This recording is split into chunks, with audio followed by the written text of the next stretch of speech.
ನಿಮಗೆ ಅಥವಾ ನಿಮ್ಮ ಮನೆಯಲ್ಲಿ ಯಾರಿಗಾದರೂ ಯಾವಾಗಲೂ ಊಟದಲ್ಲಿ ಕೂದಲು ಸಿಕ್ಕರೆ ಈ ಸಮಸ್ಯೆಗಳಿರುವುದು ಫಿಕ್ಸ್. ಸ್ನೇಹಿತರೆ, ಮಿಸ್ ಮಾಡದೆ ಪೂರ್ತಿ ಮಾಹಿತಿ ನೋಡಿ, ಇಲ್ಲದಿದ್ರೆ ದಾರಿದ್ರ್ಯ ಕಟ್ಟಿಟ್ಟ ಬುತ್ತಿ. ಕೆಲವೊಮ್ಮೆ ಅಶುಚಿತ್ವದ ಕಾರಣದಿಂದಾಗಿ ನಮಗೆ ಆಹಾರದಲ್ಲಿ ಕೂದಲುಗಳು ಸಿಗುತ್ತವೆ. ಆದರೆ ಇಂತಹ ಘಟನೆ ಅಂದರೆ ಪದೇ ಪದೇ ಊಟದಲ್ಲಿ ಅಥವಾ ಆಹಾರದಲ್ಲಿ ಕೂದಲು ಸಿಗುತ್ತಿದ್ದರೆ ಅದನ್ನು ಶುಭವೆಂದು ಪರಿಗಣಿಸಲು ಸಾಧ್ಯವಿಲ್ಲ. ಪದೇ ಪದೇ ಆಹಾರದಲ್ಲಿ ಕೂದಲು ಸಿಗುತ್ತಿದ್ದರೆ ಅದು ಯಾವುದರ ಸಂಕೇತ? ಅದು ಒಳ್ಳೆಯದ ಅಥವಾ ಕೆಟ್ಟದ್ದ? ಇದಕ್ಕೆ ಪರಿಹಾರವೇನು ಎಂಬುದರ ಬಗ್ಗೆ ಪೂರ್ತಿ ಮಾಹಿತಿ ತಿಳಿಯೋಣ. ಪೂರ್ತಿ ಮಾಹಿತಿ ತಿಳಿಯುವ ಮೊದಲು ಲಕ್ಷ್ಮೀ ದೇವಿಯ ಆಶೀರ್ವಾದವು ನಿಮ್ಮ ಮೇಲೆ ಇರಬೇಕೆಂದು ನೀವು ಬಯಸಿದರೆ ಈ ವಿಡಿಯೋವನ್ನು ಲೈಕ್ ಮಾಡಿ ಮತ್ತು ನಮ್ಮ ವೀವರ್ಸ್ ಲೋಕ ಚಾನೆಲ್ ಅನ್ನು ಸಬ್ಸ್ಕ್ರೈಬ್ ಮಾಡಿ. ಕಾಮೆಂಟ್ ಬಾಕ್ಸ್ನಲ್ಲಿ ಅಮ್ಮ ಮಹಾಲಕ್ಷ್ಮಿ ಶ್ರೀಮನ್ ನಾರಾಯಣ ಸಮೇತ ನಮ್ಮ ಮನೆಗೆ ಬಂದು ಸ್ಥಿರವಾಗಿ ನೆಲೆಸಮ್ಮ ಎಂದು ಬರೆಯಿರಿ. ಅಸ್ತು ದೇವತೆಗಳು ತಥಾಸ್ತು ಎನ್ನುತ್ತಾರೆ. ಕೆಲವೊಂದು ಘಟನೆಗಳಾಗಿರಬಹುದು ಅಥವಾ ಸನ್ನಿವೇಶಗಳಾಗಿರಬಹುದು ಪದೇ ಪದೇ ನಮ್ಮ ಜೀವನದಲ್ಲಿ ಸಂಭವಿಸುತ್ತಲೇ ಇರುತ್ತದೆ. ಅಂತಹ ಸಂದರ್ಭದಲ್ಲಿ ನಾವು ಅದನ್ನು ನಿರ್ಲಕ್ಷಿಸುತ್ತೇವೆ. ಅಂತಹ ಎಲ್ಲ ಘಟನೆಯನ್ನು ನಾವು ಅಲ್ಲಗಳೆಯುವುದು ಒಳ್ಳೆಯದಲ್ಲ. ಅಂತಹ ಅಶುಭ ಘಟನೆಗಳಲ್ಲಿ ಆಹಾರದಲ್ಲೇ ಪದೇ ಪದೇ ನಮಗೆ ಕೂದಲು ಸಿಗುವುದು ಕೂಡ ಒಂದಾಗಿದೆ. ಪದೇ ಪದೇ ನಾವು ಊಟ ಮಾಡುವಾಗ ನಮಗೆ ಕೂದಲುಗಳು ಸಿಗುತ್ತಿದ್ದರೆ ಅದು ಪಿತೃಗಳು ನಮ್ಮ ಮೇಲೆ ಕೋಪಿಸಿಕೊಂಡಿದ್ದಾರೆ ಎಂಬುದರ ಸೂಚನೆಯಾಗಿರಬಹುದು ಅಥವಾ ಇನ್ನಿತರ ಘಟನೆಗಳ ಸೂಚನೆಯಾಗಿರಬಹುದು. ಪದೇ ಪದೇ ಆಹಾರದಲ್ಲಿ ಕೂದಲು ಸಿಗುವುದನ್ನು ಅಶುಭ ಸಂಕೇತವೆಂದು ಪರಿಗಣಿಸಲಾಗುತ್ತದೆ. ಊಟ ಮಾಡುವಾಗ ಯಾವಾಗಲೂ ನಿಮಗೆ ಕೂದಲು ಸಿಗುತ್ತಿದ್ದರೆ ಅದು ಯಾವುದರ ಸಂಕೇತ ಮತ್ತು ಈ ಸಮಸ್ಯೆಗೆ ಪರಿಹಾರವೇನು ಎಂಬುದನ್ನು ತಿಳಿದುಕೊಳ್ಳೋಣ. ಇದು ಅಶುಭ ಸೂಚನೆ. ಆಹಾರದಲ್ಲಿ ನಮಗೆ ಕೂದಲು ಸಿಗುವುದು ಸಾಮಾನ್ಯವಾದ ಘಟನೆ. ಆದರೆ ಈ ಘಟನೆ ಪದೇ ಪದೇ ಸಂಭವಿಸಿದರೆ ಅದನ್ನು ಶುಭವೆಂದು ಪರಿಗಣಿಸಲು ಸಾಧ್ಯವಿಲ್ಲ. ಅಂತಹ ಘಟನೆಗಳನ್ನು ಅಶುಭವೆಂದು ಪರಿಗಣಿಸಲಾಗುತ್ತದೆ. ಶಾಸ್ತ್ರಗಳಲ್ಲೂ ಇದರ ಬಗ್ಗೆ ಹೇಳಲಾಗಿದ್ದು ಕೂದಲು ಬಿದ್ದಿರುವ ಆಹಾರವನ್ನು ಸೇವಿಸಬಾರದು ಎಂದು ಉಲ್ಲೇಖಿಸಲಾಗಿದೆ.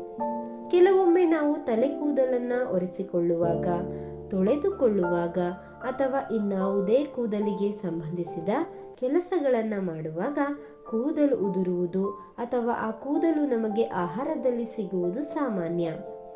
ಅದೇ ಈ ಘಟನೆ ಪದೇ ಪದೇ ಸಂಭವಿಸಿದರೆ ಅದರ ಬಗ್ಗೆ ಜಾಗರೂಕರಾಗಿರಬೇಕು ಎಂದು ಶಾಸ್ತ್ರ ಹೇಳುತ್ತದೆ. ಲಕ್ಷ್ಮೀದೇವಿ ನಿಮ್ಮ ಮನೆಯಿಂದ ಹೊರ ಹೋಗುವ ಸೂಚನೆ. ಕೆಲವೊಂದು ಮನೆಗಳಲ್ಲಿ ಮಹಿಳೆಯರು ಕೂದಲನ್ನು ಕಟ್ಟಿಕೊಳ್ಳದೆ ಅಡುಗೆ ಮನೆಯಲ್ಲಿ ಇರುತ್ತಾರೆ. ಇಂತಹ ಸಂದರ್ಭದಲ್ಲಿ ಅಡುಗೆಯಲ್ಲಿ ಕೂದಲುಗಳು ಕಾಣಿಸಿಕೊಳ್ಳುವುದು ಸಹಜ. ಅಂತಹ ಸಂದರ್ಭದಲ್ಲಿ ನಾವು ನಮ್ಮನ್ನು ಸರಿ ಮಾಡಿಕೊಳ್ಳಬೇಕು. ಕೂದಲು ಆಹಾರದಲ್ಲಿ ಬೀಳದಂತೆ ನಾವು ಏನು ಮಾಡಬೇಕು ಅದನ್ನು ಮಾಡಿದರೆ ಉತ್ತಮ. ಒಂದು ವೇಳೆ ಈ ಎಲ್ಲ ಮುನ್ನೆಚ್ಚರಿಕೆಗಳನ್ನು ತೆಗೆದುಕೊಂಡ ನಂತರವೂ ನಿಮಗೆ ಊಟದಲ್ಲಿ ಪದೇ ಪದೇ ಕೂದಲುಗಳು ಸಿಗುತ್ತಿದ್ದರೆ ಶಾಸ್ತ್ರದಲ್ಲಿ, ನಂಬಿಕೆಯಲ್ಲಿ ಅದರದ್ದೇ ಆದ ಅರ್ಥವಿದೆ.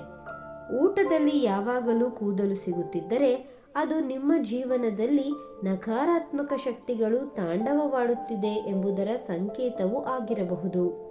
ಇದು ಲಕ್ಷ್ಮೀದೇವಿಯು ನಿಮ್ಮ ಮನೆಯನ್ನು ತೊರೆದು ಹೋಗುವ ಸೂಚನೆಯೂ ಆಗಿರಬಹುದು. ಪಿತೃದೋಷದ ಸಂಕೇತ. ಊಟ ಮಾಡುವಾಗ ಪದೇ ಪದೇ ಕೂದಲು ಸಿಕ್ಕರೆ ಅದು ಪಿತೃದೋಷದ ಸಂಕೇತವಾಗಿರಬಹುದು.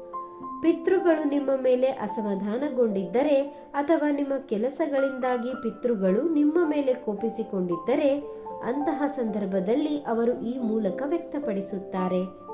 ಅದರಲ್ಲೂ ಪಿತೃಪಕ್ಷದ ಸಮಯದಲ್ಲಿ ಈ ಘಟನೆಯು ಸಂಭವಿಸಿದರೆ ಅದು ಖಂಡಿತವಾಗಿಯೂ ಪಿತೃದೋಷದಿಂದಾಗಿರುತ್ತದೆ. ಆ ಸಮಯದಲ್ಲಿ ನೀವು ಪಿತೃದೋಷದ ನಿವಾರಣೆಗೆ ಪಂಡಿತರ ಸಲಹೆಯನ್ನ ತೆಗೆದುಕೊಳ್ಳಬೇಕು ಹಾಗೂ ಪಿತೃದೋಷದಿಂದ ಮುಕ್ತಗೊಳಿಸುವಂತಹ ಒಳ್ಳೆಯ ಕೆಲಸಗಳನ್ನು ಮಾಡಬೇಕು. ತಾಂತ್ರಿಕ ಶಕ್ತಿಗಳ ಸೂಚನೆ. ಆಹಾರದಲ್ಲಿ ಪದೇ ಪದೇ ಅದರಲ್ಲೂ ನಿಮ್ಮ ಅನುಮಾನವನ್ನ ಮೂಡಿಸುವಷ್ಟು ಕೂದಲು ನಿಮಗೆ ಸಿಗುತ್ತಿದ್ದರೆ ಅದನ್ನ ಕಡೆಗಣಿಸುವುದು ಒಳ್ಳೆಯದಲ್ಲ. ಇದು ನಿಮ್ಮ ಮೇಲೆ ಯಾರೋ ಮಾಟ ಮಂತ್ರ ಅಥವಾ ವಾಮಾಚಾರ ಮಾಡಿಸಿರುವ ಸೂಚನೆಯಾಗಿರಬಹುದು. ಯಾರೋ ನಿಮ್ಮ ಮೇಲೆ ವಾಮಾಚಾರ ಮಾಡಿದಾಗ ಮಾತ್ರ ಇಂತಹ ಘಟನೆಗಳು ಅತಿಯಾಗಿ ಎದುರಾಗುತ್ತದೆ. ತಾಂತ್ರಿಕ ಶಕ್ತಿಗಳು ನಿಮ್ಮ ಮೇಲೆ ಪ್ರಭಾವವನ್ನುಂಟು ಮಾಡುವ ಸಮಯದಲ್ಲಿ ಇಂತಹ ಘಟನೆಗಳು ನಡೆಯುವುದು ಸಹಜ. ರಾಹುದೋಷದ ಪ್ರಭಾವ. ಕೆಲವು ಜ್ಯೋತಿಷ್ಯ ಶಾಸ್ತ್ರಜ್ಞರು ಊಟದಲ್ಲಿ ಕೂದಲು ಸಿಗುವುದನ್ನು ರಾಹುದೋಷದ ಪ್ರಭಾವಕ್ಕೆ ಸಂಬಂಧಿಸುತ್ತಾರೆ. ಇದು ಜೀವನದಲ್ಲಿ ಅಶುಭ ರಾಹುವಿನ ಪ್ರಭಾವ ಹೆಚ್ಚಾಗುತ್ತಿದೆ ಎಂಬುದನ್ನು ಸೂಚಿಸಬಹುದು. ಅಶುಭ ಸೂಚನೆ. ಸಾಮಾನ್ಯವಾಗಿ ಆಹಾರದಲ್ಲಿ ಕೂದಲು ಸಿಗುವುದನ್ನು ಅಶುಭ ಎಂದು ಪರಿಗಣಿಸಲಾಗುತ್ತದೆ. ಅಂತಹ ಆಹಾರವನ್ನ ಸೇವಿಸಬಾರದು ಎಂದು ಹೇಳಲಾಗುತ್ತದೆ, ಏಕೆಂದರೆ ಅದು ಆರೋಗ್ಯಕ್ಕೆ ಕೆಟ್ಟ ಪರಿಣಾಮ ಬೀರಬಹುದು ಎಂಬ ನಂಬಿಕೆಯಿದೆ. ಶುಕ್ರ ಗ್ರಹದ ಪ್ರಭಾವ. ಕೆಲವು ವಾದಗಳ ಪ್ರಕಾರ ಕೆಲವು ಆಧುನಿಕ ಜ್ಯೋತಿಷ್ಯ ತಜ್ಞರು ಇದಕ್ಕೆ ವಿಭಿನ್ನ ವ್ಯಾಖ್ಯಾನ ನೀಡುತ್ತಾರೆ. ಕೂದಲು ಶುಕ್ರ ಗ್ರಹದ ಭಾಗವಾಗಿದೆ ಮತ್ತು ಶುಕ್ರನು ಪ್ರೀತಿ, ಹಣ, ಸೌಂದರ್ಯ ಮತ್ತು ಕಲೆಗೆ ಸಂಬಂಧಿಸಿದ್ದಾನೆ. ಹಾಗಾಗಿ ಊಟದಲ್ಲಿ ಕೂದಲು ಸಿಕ್ಕಿದ್ದರೆ ಮುಂದಿನ ಕೆಲವು ದಿನಗಳಲ್ಲಿ, ಅಂದರೆ 3-4 ದಿನದಿಂದ 1 ವಾರದೊಳಗೆ ಶುಭ ಸುದ್ದಿ ಸಿಗುವ ಅಥವಾ ಒಳ್ಳೆಯ ಘಟನೆ ನಡೆಯುವ ಸಾಧ್ಯತೆ ಇದೆ ಎಂದು ಕೆಲವರು ಹೇಳುತ್ತಾರೆ. ಆದರೆ ಇದು ಸಾಮಾನ್ಯ ನಂಬಿಕೆಗಿಂತ ಭಿನ್ನವಾದ ವ್ಯಾಖ್ಯಾನವಾಗಿದೆ. ಪದೇ ಪದೇ ಆಹಾರದಲ್ಲಿ ಕೂದಲು ಸಿಕ್ಕರೆ ಏನು ಮಾಡಬೇಕು? ಅಡುಗೆ ಮನೆಯಲ್ಲಿ ಅನ್ನಪೂರ್ಣೇಶ್ವರಿ ದೇವಿಯ ಫೋಟೋವನ್ನ ಅಥವಾ ಚಿತ್ರವನ್ನ ಹಾಕಿ. ಅಡುಗೆ ಮನೆಯಲ್ಲಿ ಆಹಾರ ತಯಾರಿಸುವ ಮೊದಲು ಗಂಗಾಜಲವನ್ನ ಸಿಂಪಡಿಸಿ ನಂತರ ಆಹಾರವನ್ನ ತಯಾರಿಸಬೇಕು. ಇಂತಹ ಘಟನೆಗಳು ಕೆಲವೊಮ್ಮೆ ರಾಹು ಕೇತು ದೋಷವನ್ನ ಸೂಚಿಸುತ್ತದೆ. ಹಾಗಾಗಿ ಶನಿವಾರದ ದಿನದಂದು ಕಪ್ಪು ಬಣ್ಣದ ನಾಯಿಗಳಿಗೆ ತಿನ್ನಲು ರೊಟ್ಟಿಯನ್ನು ಕೊಡಿ. ಅಡುಗೆ ಮನೆಯಲ್ಲಿ 1 ಇಡೀ ನಿಂಬೆಹಣ್ಣನ್ನು ಇರಿಸಿ.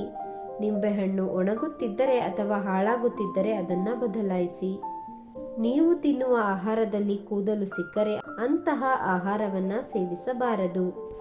ಸ್ನೇಹಿತರೆ, ಗಮನಿಸಿ, ಒಟ್ಟಾರೆಯಾಗಿ ಜ್ಯೋತಿಷ್ಯದ ಪ್ರಕಾರ ಊಟದಲ್ಲಿ ಕೂದಲು ಸಿಗುವುದು ಸಾಮಾನ್ಯವಾಗಿ ಪಿತೃದೋಷ ಅಥವಾ ರಾಹುದೋಷದ ಸಂಕೇತವೆಂದು ಪರಿಗಣಿಸಲಾಗುತ್ತದೆ.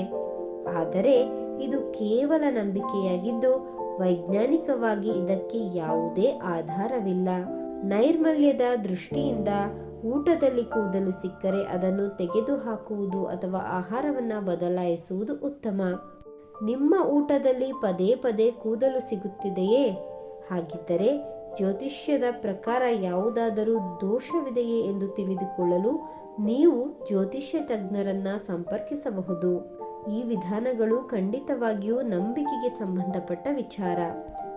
ಇವೆಲ್ಲವೂ ಸಾಂಪ್ರದಾಯಿಕ ನಂಬಿಕೆಗಳಾಗಿದ್ದು ಇವುಗಳ ವೈಜ್ಞಾನಿಕ ಸಾಬೀತು ಇಲ್ಲ. ಆದರೂ ಮಾನಸಿಕವಾಗಿ ನೆಮ್ಮದಿ ಪಡೆಯಲು ಇಂತಹ ಪರಿಹಾರಗಳನ್ನು ಜನರು ಅನುಸರಿಸುತ್ತಾರೆ. ದೇವರು ಎಲ್ಲರಿಗೂ ಒಳ್ಳೆಯದನ್ನೇ ಮಾಡಲಿ. ಸ್ನೇಹಿತರೆ, ಈ ಮಾಹಿತಿ ನಿಮಗೆ ಸರಿ ಎನಿಸಿದರೆ ದಯವಿಟ್ಟು ಲೈಕ್ ಮಾಡೋದನ್ನ ಮರಿಬೇಡಿ. ಹಾಗೂ ಮತ್ತಷ್ಟು ವಿಡಿಯೋಸ್ಗಳಿಗಾಗಿ ನಮ್ಮ ಚಾನಲ್ ಅನ್ನು ಸಬ್ಸ್ಕ್ರೈಬ್ ಮಾಡಿ. ಕೇಳಿದ್ದಕ್ಕಾಗಿ ಧನ್ಯವಾದಗಳು.